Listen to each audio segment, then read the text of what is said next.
నేను 3 సార్లు పెళ్లిళ్ళు చేసుకున్నా, 3 చోట్ల పెట్టమంటారా ఒక క్యాపిటల్లో? ఏం మాట్లాడతారు? సంబంధం లేదు. నేనే చెప్తాను, ఎందుకు అంత బాధ ఎందుకు? వాళ్ళు కూడా చేసుకోమని మాట్లాడితే నేను 3 సార్లు చేసుకున్నా, మీరు చేసుకున్నా ఎవడు కాదన్నా? విడాకులు ఇచ్చి తీసుకోండి, నేను నాకేం ఇబ్బంది లేదు, మీరు తీసుకోండి. చాలా అసూయ పడతాను, నేను 3 సార్లు చేసుకున్నాను అదే అనుకోవాలి మిమ్మల్ని చూస్తుండే.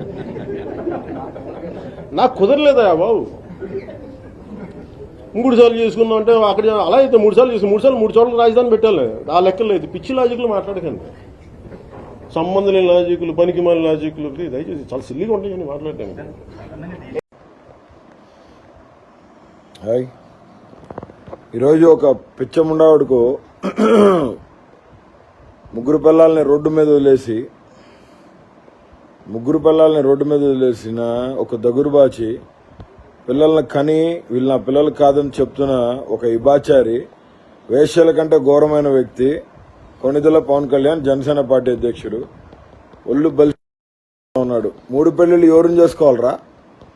ఈ 3 పెళ్లిళ్ళు అంటే జనసేన వీర మహిళలు ఒక్కొక్కళ్ళు 3 మొగుళ్ళని కట్టుకోవాలా?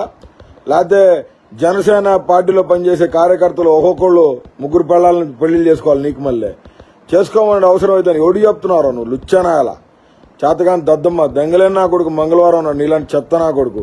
నువ్వు రాజకీయ నాయకుడువా? నీది ఒక పార్టీయా?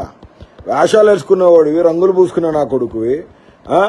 ప్రజల్ని అలరించడానికి 100-150 రూపాయల టికెట్ ప్రజల దగ్గర నుంచి అడక్కదెంగే నా కొడుకులు నువ్వు, నీ అన్న, నీ స్నేక్ బాబు గాడు.